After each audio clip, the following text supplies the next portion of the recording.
It's Matt Slick Live. Matt is the founder and president of the Christian Apologetics Research Ministry, found online at CARM.org. When you have questions about Bible doctrines, turn to Matt Slick Live for answers. Taking your calls and responding to your questions at 877-207-2276. Here's Matt Slick. Hey everybody, welcome to the show. It's me, Matt Slick, and you're listening to Matt Slick Live, and I hope you are all having a good day, and you had a good resurrection weekend. It was really good stuff. And if you want, you can give me a call today. All you have to do is dial 877-207-2276, and I want to hear from you. Give me a call, and we can talk. Now, today is April 1st. No jokes coming forth, and I'm not going to play any games with that. I don't know. I'm maybe too old for it. I don't know. But at any rate, hey, look, I want to hear from you. We have nobody waiting right now. You can give me a call. If this is the first time you're listening, then I'm a Christian apologist, which means I defend the Christian faith. In fact, I was on Discord this morning, and I was about a couple hours. I was talking about Islam with some people doing that. And so I had a good time there. Then had to go run errands. Okay, so it was great. And if you want to call me, like I said, 877-207-2276. Okay, now, here we go, getting that set right there. All right, good. You know, so I'm working on this article on the term Son of Man. And I went and I looked, it's not released yet, I went and I looked at every instance of it in the entire Bible, and it occurs, I don't know how many times does it occur, 100 and some odd times, and 70. In fact, what was interesting is it occurs, I think it was 88 times in the New Testament. 77 of them are when Jesus refers to himself that way, which I thought was really interesting. And then it occurs in the Old Testament, but in the Old Testament it's always in reference to just people. Except in Ezekiel, it's in reference to Ezekiel, the individual. And in Daniel 7, 13, and 14, it's in reference to the pre-incarnate Christ. And I enjoyed that. I'm going through, and I am listing out just the phrase that Jesus was talking about himself and the things related to what he said about himself, as he says, the Son of Man has no place to lay his head. He has no place to lay his head. Okay, he's a vagabond kind of thing. And the Son of Man is Lord of the Sabbath. Oh, so he's Lord of the, so just writing all these things down and developing an article on that, and hopefully we'll release it in a couple of days. So doing that kind of stuff. And also I had to run an errand today and got to talk to someone, a worker, an employee at a place, and so I won't say her name, but if you're going to pray for her. She's the one who hurt her hand, and she knows Mormonism is false, and she wants to know what the truth is. So I gave her my contact information, and hopefully she and I will be able to talk. And I said, you can come over to the house with my wife there. I said, I won't meet you alone any place, but unless it's out in public. But I said, I can give you information if you want, or whatever, because she was really curious and really interested in the dialogue. So I said, okay, good. And there we go. Now, okay, producer Keith, are we having problems with the phone line? Because I have a new gateway, a new internet connection, which everything should be up to date, everything should be fine, and that's why I'm asking if we're having any problems there, because it came in, and can you hear me? You can't hear me there, huh? No radio, no audio. Well, figure that out. Okay. Everything looks fine on the settings. Yeah, that's good there. Should be working. And make sure everything's good there. But you know what? We did have a bit of a catastrophe in that my cat, cats are. So, I don't know if I have sound inside of Rumble, but my cat gets on the desk. Now, he's a purebred Russian Maine Coon. He was given to us. That's another story. And he's just, we call him Flopper because he's just huge. He's 20 pounds, and he's still growing. And he just gets onto things, and things fall off because he's big. And so he knocked over, oh, you can hear me now? Good. He knocked over the sound box that I have on my desk that I use for part of this work. And I go, I don't know if it's broken or anything, but I guess it's okay. He says, you hear me, that's all right. So there we go. All right. Let's get to Spencer from North Carolina. Spencer, welcome. You're on the air. How you doing today, Matt? Oh, hanging in there, man. Just hanging in there, putting out fires and fixing things all the time.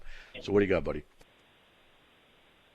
I heard you one time recently talking about the King James Version of the Bible, and that there was something in it that you didn't like about that Bible. Is there any other Bible that you would prefer that someone should study, and why? Yeah, I prefer the NASB, the New American Standard Bible, because it's more literal to the Greek and it uses better manuscripts, ancient manuscripts, than the King James. The King James was good, and if people want to use it, that's fine, as long as they know where the problems are in it, like Romans 5:18, Titus 2:13, the Comma Johanneum, a few things and a few issues. And most people don't read the original King James. They read a modified, updated version of the King James. They don't realize that the original is very difficult to understand and read. And I have pictures of it on my phone, and because I have some at a friend who has an original page of the first one, and so first edition. So I'll put it up there. But at any rate, so most people just don't know, and it's just the way it is. But the King James is good. But if you want serious study, what I would say is you need to use the NASB and or the ESV. I would say those are pretty good. I think the Are you saying V as in boy or V as in victory? The the NASB, New American Standard Bible.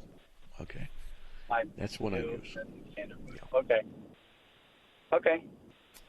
That's awesome.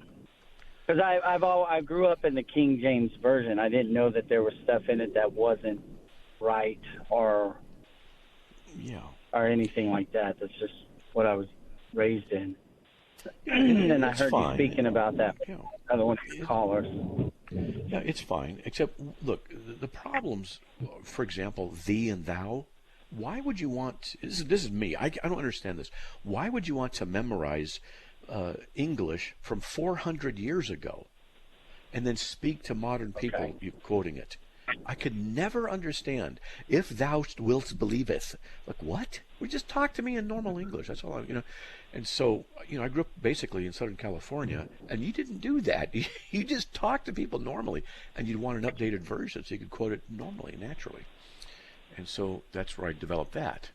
But the King James is fine. I mean, if people want to preach out of it and teach, that's fine, as long as they know those places where the translations in the King James weren't as good as they need to be.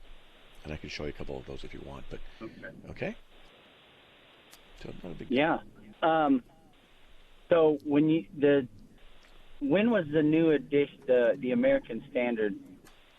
How did they go about translating that from the King James to the American Standard? They don't translate from the King James. Was it? It's not how it was done. Convert it, I guess. See, how it was done was this. When the King James was done, it used, from what I understand, 5th century documents. So let me explain what's going on. So in the 1st century, they wrote the New Testament. Those documents got copied very carefully, very meticulously. But, as is often the case when people are involved, little errors would creep in, like forgetting the word the, which is a single letter in Greek, or reading a line and putting, because they could be tired when they're copying, they could put a word twice, just things like this, okay? And so they might put a marginal note in. A scribe might put a marginal note in something, and then they put this document away, and 200 years later someone else gets it.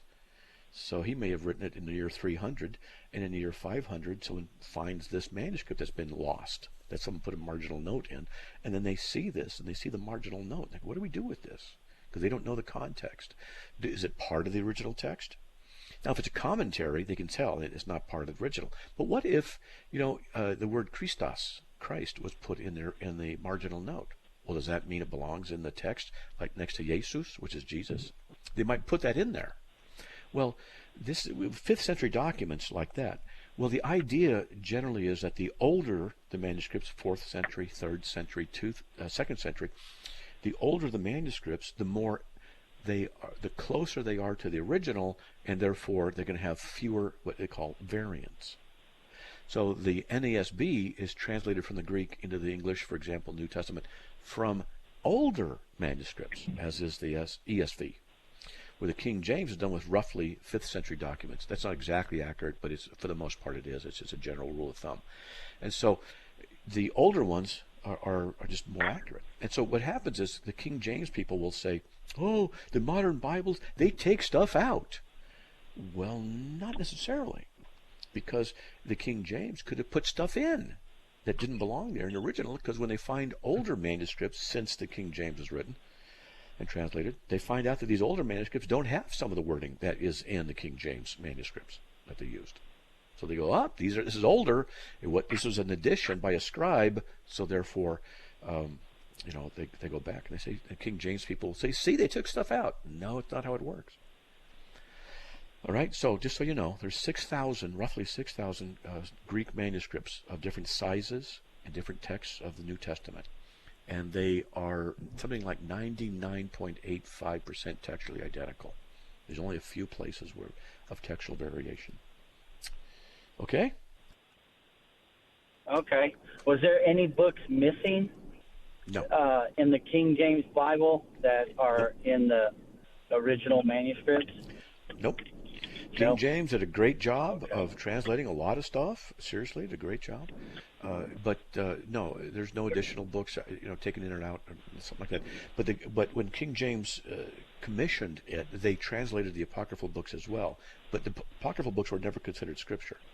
They were just important historical documents, and they were also translated. So that's all that's going on. Okay? Okay. Well, thank you so much. I appreciate it. Hey, you're welcome, man. No problem at all. All right, God bless. Hey, have a good night. Okay. Same to you. God bless you. All right.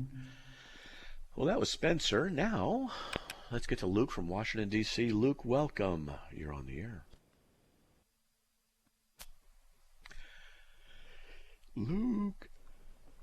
Luke, are you there? I hit the go button. You should be on. Now I'm talking to myself, filling in dead space, so there's no dead air. Luke, might be a bad connection. Hi. Hey, there you go. Hello? All right. Yeah. Okay. Hi, Matt Slick. How are you? I'm fine. Hanging in there. Just answering questions on this first day of April. It's not a joke. It's a very important question. Okay. John 20:31. Okay. Yes. What does John 20:31 mean?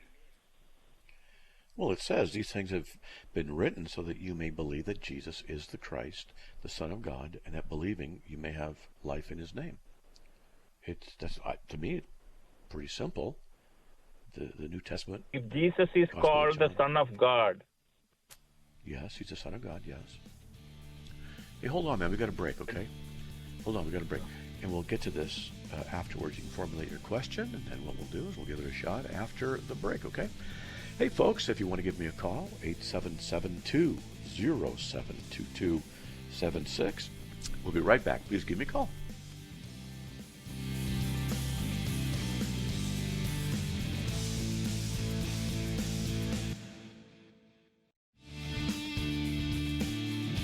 It's Matt Slick Live, taking your calls at 877-207-2276. Here's Matt Slick. All right, everyone, welcome back to the show. If you want to give me a call, all you have to do is dial 877-207-2276. You can also email me a comment or question. Just direct your email to info@carm.org, info@carm.org. Just put in the subject line, put in CARM question or radio comment would be fine, and we usually get to them. All right, let's get back on with Luke as soon as Keith reactivates Luke. Yeah, maybe he's panicking right now, running to the thing. Let's get to it. Come on, let's go. Or maybe we'll get to Jamal. No, there we go. All right. Okay, Luke, welcome, buddy. You're back on.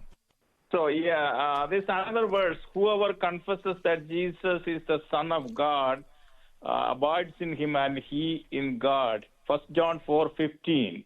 So, he's Son of God. The Muslims always say Jesus is not a God, Son of God.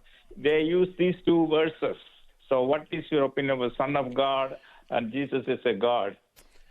Yeah, I was just talking about this with some Muslims in a chat room, earlier today. And I tell them that you must, or they should, understand what the words and the phrases mean in the context. 1 second. You can sit here. It would be better for me to look at the outdoor use first. Did you want to hold on? Yeah. Okay, we'll have to mute him because there's background noise and stuff. So I tell the Muslims that they must understand what the term means the way it was written, not the way they're saying it means. Because what the Muslims often say, the term Son of God means that God had a consort and that he had relations with her and then produced the offspring. And they say that's false. I go, well, we agree that's false. That's not our position. And the term Son of God is a term related to the deity of Christ, showing his godness. And so what I'll tell them is that in that context at that time, it was a claim of equality with God. And the verse that you can go to prove that that is the case is John 5:18, where it says that Jesus was not only breaking the Sabbath, but he really wasn't, because it was in the view of the Jews, but it's another topic, calling God his own Father, making himself equal to God. And so I say in the context of that time and the culture, that's what that phrase meant in relationship to Christ. So that's what I tell them, and we'll have to reactivate Luke here to get him on because I put him on hold because of the background noise. But that's what I tell them, and that they need to understand it according to what the culture says, not what they say, 2,000 years later. Okay? Do you have any link that you wrote? Did you have any link I can read about it? So I know. Well, let me check. Let's see. Son of God. Go into CARM and type in the phrase Son of God, and I think I've got an article. Do the Bible and the Quran agree on the terms God and Son of God? And if Jesus is called the Son of God, do you think that makes him God? And can Jesus be both God and the Son of God? Does the term Son of God mean that Jesus is not God? Who is the Son of God? I've got all these articles that I've written, and Luke Wayne also joined in on that one, to write about the term Son of God. So go to CARM, type in the phrase Son of God, and there you go. Okay. All right. Yeah, always when I go to this your CARM, I couldn't find out whatever I type, so I don't know what to do. Otherwise, I will not ask you a question like this. I have a hard time to find out some. Go to CARM, go to the home page, and you'll see the search thing near the top, and just type in Son of God and hit equal. That's it. And I just read you the articles that come up right there. Okay, just did it, and that's what happened. All right? All right, thank you, sir. All right, man. God bless. All right. If you want to give me a call, it's easy, 877-207-2276. Jamal from Winston-Salem, North Carolina. Welcome. You're on the air. Always a pleasure, Matt Slick. Thank you for taking my phone call. Sure, man. No problem, man. Wanted to ask what the significance is of the Dead Sea Scrolls. That's it.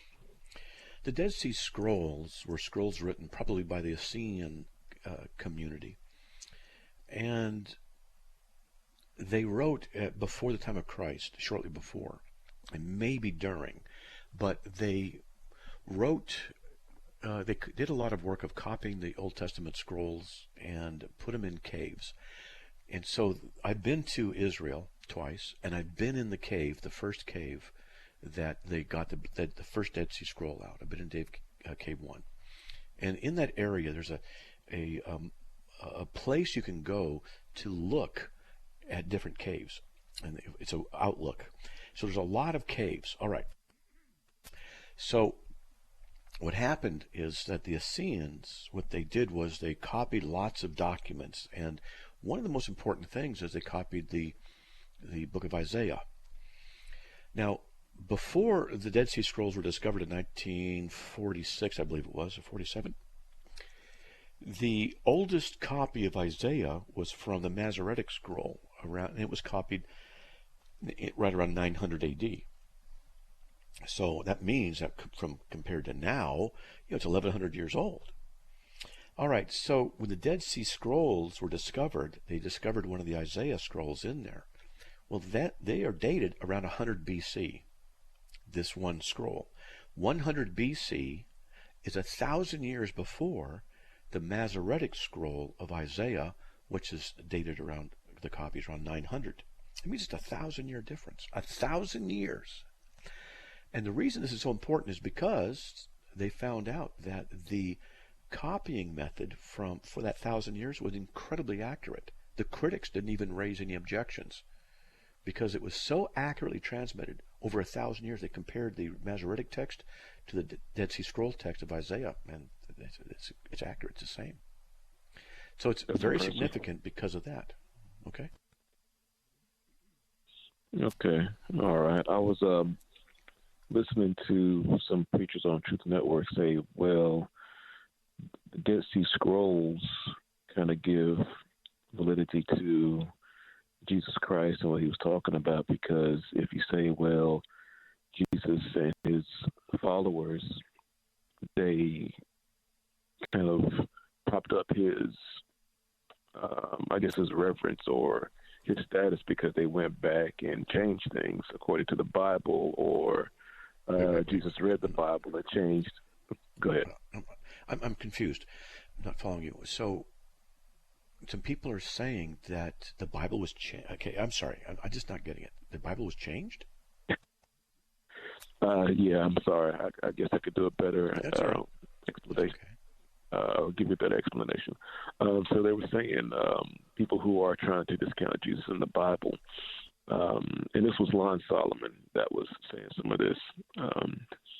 So they were saying, well, Jesus was a con artist because he read some parts of the Bible and fashions his own history. I'm sorry. I'm laughing because to say he was a con artist is just dumb. It's just dumb. Yeah, he's a con artist. Well, okay. Well, hold on, because we've got a lot of responses to that potentially. A con artist. Oh my goodness. Wow, that's really good. Okay, we'll be right back, folks. After these messages, we'll get back with Jamal, and we'll be discussing this issue. We'll be right back. Please stay tuned.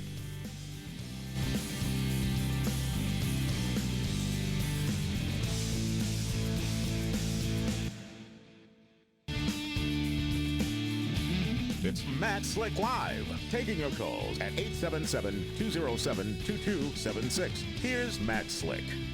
All right, everybody, welcome back to the show. Let's get back on with Jamal. We're having a little bit of an issue here today. So there we go. All right. So Jamal, welcome, man. You're on the air. Thanks for having me back. All right. So Jesus was a con man. Well, no, those are not my words, as you probably know by now. It's just, this is what we have to fight out here, unfortunately. Mm-hmm. Well, I've had that kind of stuff said to me before by critics, and I say, okay, explain how he was a con man. Explain how it worked. And while you're doing that, explain how he was born in Bethlehem according to the prophecy, was crucified according to the prophecy, how he walked in or rode in on a donkey according to the prophecy, 173,880 days after the command to rebuild the walls of Jerusalem, which is found in Daniel 9:24 through 27, and was the command to rebuild was on March 14th, 445 BC, and 173,880 days is when Jesus came in. And don't forget to tell us how he was con people by saying he was crucified when the Jews knew what he looked like, the Romans knew what he looked like, and then he rose from the dead 3 days later. How is he a con man? How does that work? Please tell us. That'd be interesting for you to develop a theory that explains all of it as a con man. Go ahead. Yeah. Oh, no.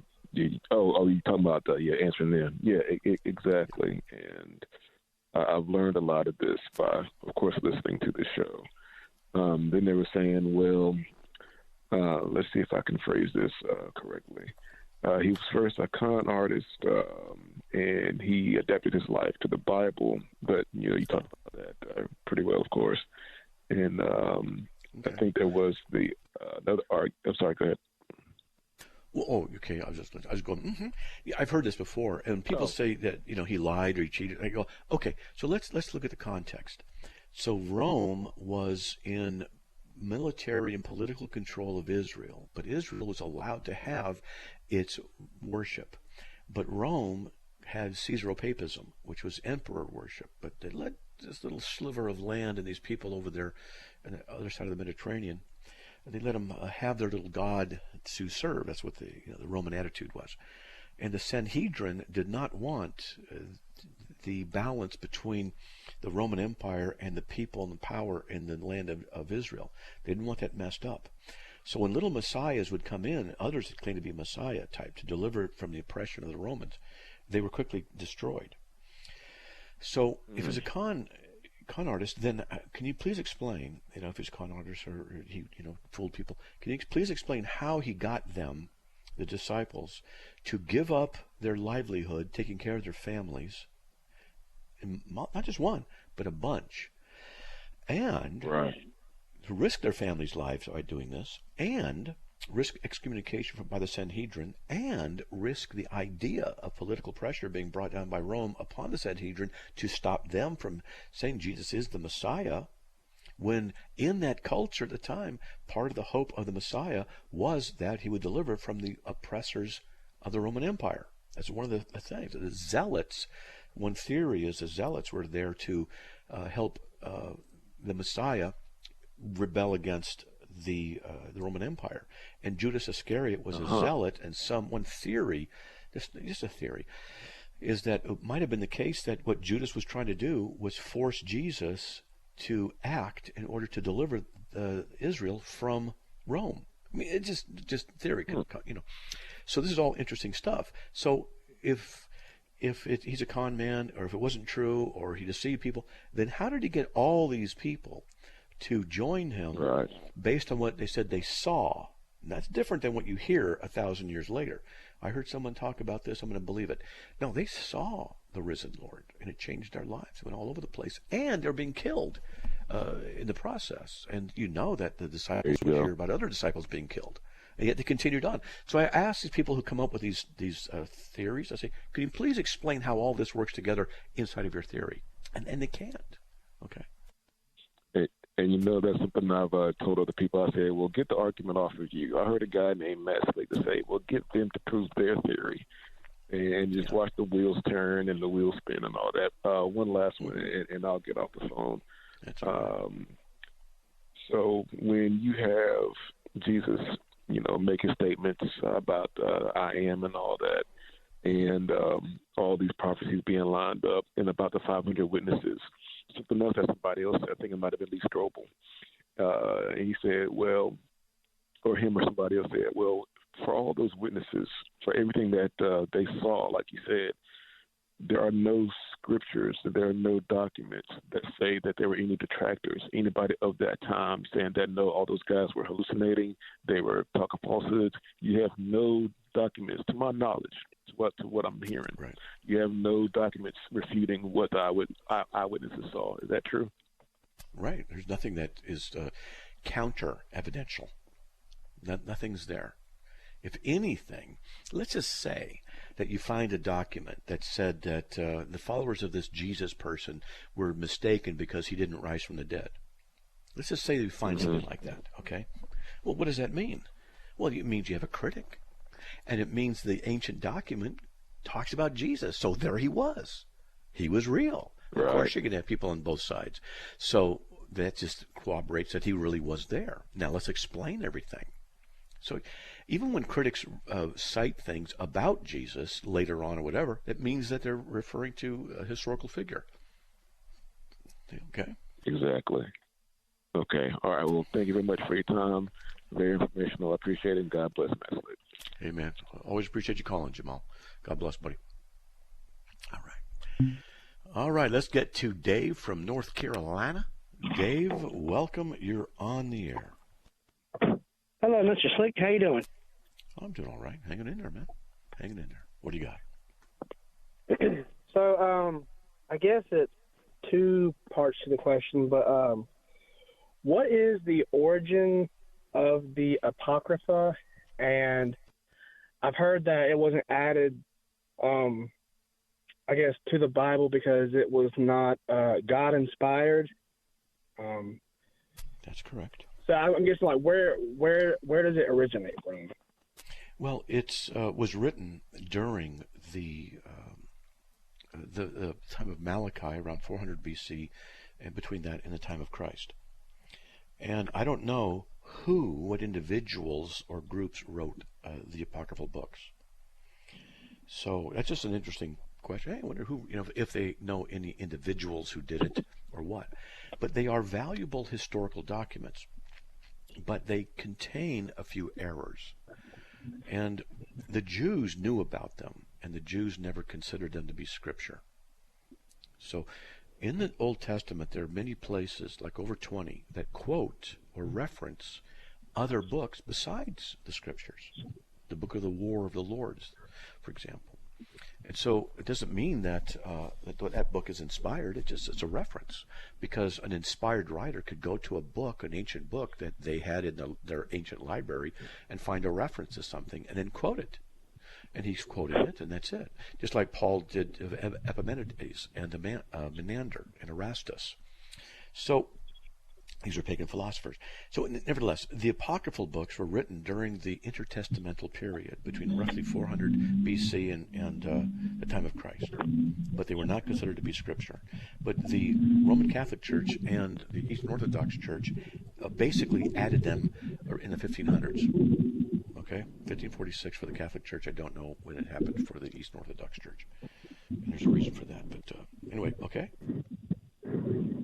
Okay. Is there an article or anything because I don't want to take up a lot of time, but is there an article or a book or something you would recommend to look into more about that? Sure. If you want, you can go to my website, CARM.org, CARM.org, and just type in the word in the search engine, just type in Apocrypha. I just did that. And here's an article I wrote in 2009, Reasons Why the Apocrypha Does Not Belong in the Bible. And the Apocrypha is a Scripture. Errors in the Apocrypha. Early Church Fathers on the Apocrypha. Apocryphal books, Protestant, Catholic, Orthodox, Russian, Coptic. And so, are there lost books of the Bible? Is another article. What is the Catholic Bible? How many books are in the Bible? And so you can see there's lots of articles that address this issue. And you can go check them out. Okay? Okay. Is there anybody in line right now, or can I ask one more question? There's nobody else waiting. So, hey, it's just you and me right now. And we got a break coming up pretty soon. What do you got? Oh, sorry. So what stance do Catholics take to, I can't think of how to word it, to, approve the Apocrypha being added to the Bible? How do they defend it if it's if it goes against, like the books in the New Testament? They added it in 1546 officially to the canon of Scripture. And though Catholics today will say it's not true, it was never taken out, it was never added, it was always in, and that's not true. They don't know their history. So we got a break coming up, but I don't know the method that they did it to get it in, but I believe they did it in response to the Reformation, because the Roman Catholic Church is apostate, and they wanted books to support their false doctrines, and that's why they included the Apocrypha. So hold on, man. We'll be right back after these messages. Please stay tuned. If you want to give me a call, 877-207-2276. It's Matt Slick Live, taking your calls at 877-207-2276. Here's Matt Slick. All right, everyone. Welcome back to the show, and we'll get back to Dave here in a sec. As soon as he's activated, there we go. Dave, welcome back on the air. Hey, can you hear me? Yes, I do. I hear you, man. All right. So what do you got, man? What's up? Where were we? So can you explain that last part? Because you was kind of cutting out with the commercial coming in. What was the last part? About, we're talking about the Apocrypha and the stance that Catholics use to try and support the, yes. I guess, teachings from the Apocrypha. Yes. So the Roman Catholic Church, I'm going to say this publicly, is not a Christian church. It is an apostate false church, and it teaches a false gospel and promotes idolatry. And it's been doing this for centuries. And in its apostasy, where it has mingled the wisdom of man in its sacred tradition with the inspired word, whenever that is done, and everyone has the guts and the gall to mix them, it's always going to be the case that their traditions supersede the Word of God. It's always going to be that case because they dare combine them. And so to do that is an arrogance and a foolishness. The Roman Catholic Church does this and promotes this. And so, in its arrogance and in its pride and in its apostasy, what it has done is authenticated certain aspects of the apocryphal books. And they did this in order, in my opinion, to bolster their false doctrines. They wanted to have scripture that supported their position. And so they added the apocryphal books. And the apocryphal books were not recognized by Jesus. They were rejected by the Jewish community. And they are not to be considered inspired. They have errors in them, and they're not to be trusted for that level of inspiration. Okay? Okay. So, I mean, are they worth reading as far as for any kind of historical context or anything, Sure. or is it just avoid it altogether? Sure. You know, for any kind of historical context, that is a wide open statement, so you have to say yes, because you can read them and just see what they say, but there are historical inaccuracies in there. I know of one at least, and I think it has to do with Nebuchadnezzar. I'm looking through my notes to see where it is. But look at an article I wrote back in 2009. So anyway, I do have here, let's see on this one, that it says it commands the use of magic in Tobit. Forgiveness of sins is by almsgiving in Tobit, and offering of money for the sins of the dead in 2nd Maccabees. And this is stuff that the Roman Catholic Church was kind of getting into and doing. So of course they're going to include that, or try to include that in the Bible. It's a false religion. Okay. Yeah, here I'm looking at some more stuff. Well, I appreciate it. Okay. Sorry to cut it short, but I got to get off of here. But I'll check out your articles on CARM and everything. So thank you for your help, and God bless you, sir. You too, man. God bless. All right, looking at one of the articles I've written, this one was written back in 2018, Errors in the Apocrypha, Wrong Historical Facts, in Judith 1:5. It says, now in the 12th year of his reign, Nebuchadnezzar, king of the Assyrians, who reigned in Nineveh, the great city. That was wrong. Baruch 6:2, when you came to Babylon, you shall be there many days and for a long time, even to 7 generations. After that, I'll bring you away thence with peace. So it was such for 70 years, and it didn't happen. So there's just, there's some other issues here as well. But anyway, you can go check that. You can do a lot of research on that as well. And I suggest that for people to do that. Let's get to Eileen from Toledo. Welcome. You're on the air. Hi, it's Arlene. Oh, but Arlene. Anyway, hi okay. there. All right, so yes. It's all right. No, everybody gets it wrong. It's okay. I was wondering. I heard you say that the New American Standard Bible is probably the most accurate translation, and I have read it. I have read it years and years ago, back in the 1970s and whatnot. I had one.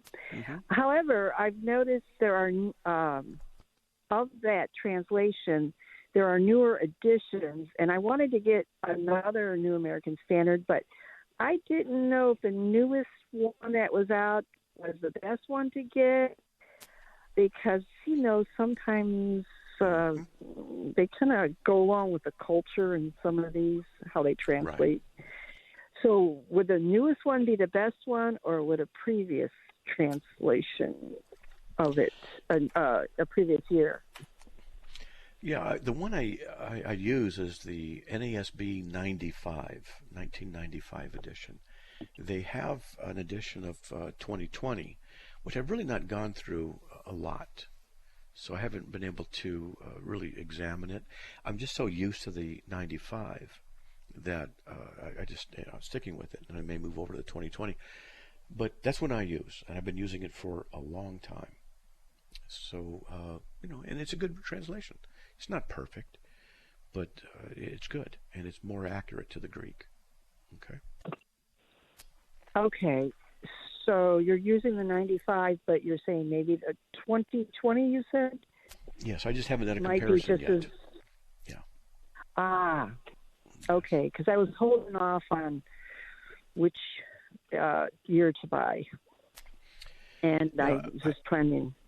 I had someone tell me that just what your concern was, that it's a little bit more modified for contemporary usage, and someone tell me that they compromised a couple places, and I said I got to figure that out, but I've never gone in and looked. So I know the 95 is really steady, so that's where I'm at right now. So, and then, but the 95 isn't perfect. It could be that the 20 fixes a few problems that 95 didn't quite get right, because you can have emphasis of something. Now, I prefer literalness, so it might say for all of man, pas anthropoi, and so it might say all of men when it means all mankind, but they might say now in the English might say all people. Well, I get it. I get why they're saying something like that, but I prefer that they stick with the original, because I've learned that the pattern of original usage of words means something. And so I say stick to it as literal as possible in the English and study it that way, and you'll learn things you won't learn any other way. Okay? Okay, that makes a lot of sense. Okay. Good. Okay. Okay, that's very helpful. Thank you so much. Well, you're welcome so much. All right. You got any other questions? Bye. No, that's all I had. All right. Well, God bless. You did well. All right. God bless you also. Oh, okay. Bye-bye. Right. All right. Well, we have nobody waiting right now, so I think what I am going to do is go over to the radio questions folder and see what this was. See what this one. Who was King James? He was a king named James in England. That's about all I know of him. See, pretty. Notice how incredibly intelligent that response was. Who was King James? I do that with my wife, and she might ask a question like, well, "Who is King James?" And I'll look at her. She go, "Don't do it, don't do it." And I'll just look at her with this facial expression. She goes, "You're gonna say?" She goes, "Don't tell me he's just a king." I said, "But he's a king named James." She goes, "Oh." So then she rubbed her forehead again. She's having lots of headaches around me. I've noticed that. She rubbed her forehead a lot. And it's like, maybe she needs some meds. I don't know. Something's up.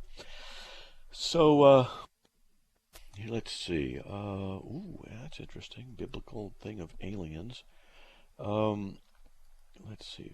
I'm just looking through some of the radio questions. We've got a few, but a lot of them are long.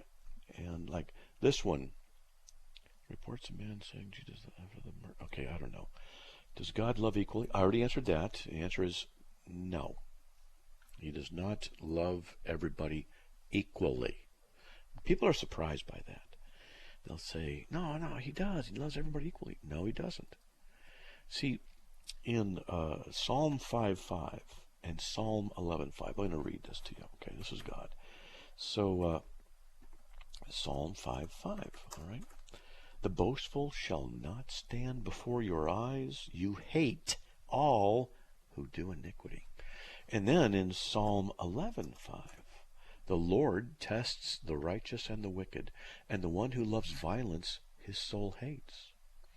So there are biblical references where God hates people.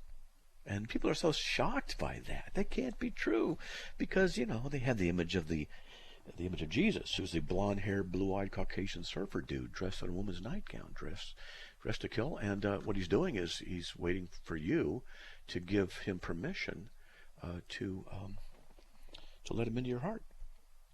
And of course, that's just not going to work. It's not going to work. It's just not the Jesus of the Bible. So Jesus did get upset with people. He called people whitewashed sepulchres. You're your father, the devil. I wouldn't call that exactly loving them. I'd call that judging them. So, no, Jesus doesn't love everybody equally. Okay? Or God doesn't either. All right, let me see. Get down to this. Matt, can you read this on air? If he so chooses. I'm writing. Oh, okay, never mind. Let's try this. I suppose the left and right thing is interesting symbolism. Never thought about that before. Left and right, probably in reference to the Day of Judgment. Because it doesn't say. I'm going to read down to the email here. Yes, okay, it is.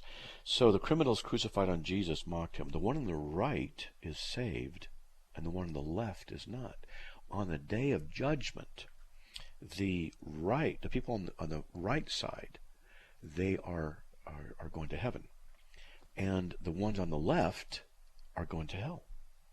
It's a lot of people don't know that. Okay, so I'm going to write an article on this. What is the significance of right and left in the Bible? So, also, the disciples, when they were at the beginning of the ministry of Jesus, he went to the Sea of Galilee, and the disciples were casting their nets. They'd been out there all day, and they hadn't caught anything. And Jesus says, cast your net on the right side of the boat. Not the left, the right side. And they did, and they caught fish, which is just interesting. Also, check this out. If you go to John 21, and it says, and in John 21, and it says here, I'm scanning through it, got out of the boat that night, they caught nothing. And in verse 4, but when the day was now breaking, Jesus stood on the beach. Yet the disciples did not know who it was. And Jesus said to them, children, do you have any fish? They answered, no. He said, cast a net on the right-hand side of the boat, and you'll find a catch. So right there. So, and they did. And they caught so many that they couldn't hardly bring it in. It was just so many. But it's interesting. It gives a number, 153. 153 fish were caught. Why? We got 15 seconds. I'm going to rush through this. Because the fish represent the people and none were lost. This is an indirect means of eternal security and demonstrating it, that none are lost whom God says to catch. And 153 individuals received a blessing from Jesus in Matthew, Mark, Luke, and John, all combined. Isn't that interesting? May the Lord bless you by His grace. Back on here tomorrow, and hopefully we'll talk to you then. Have a great evening, everyone. God bless.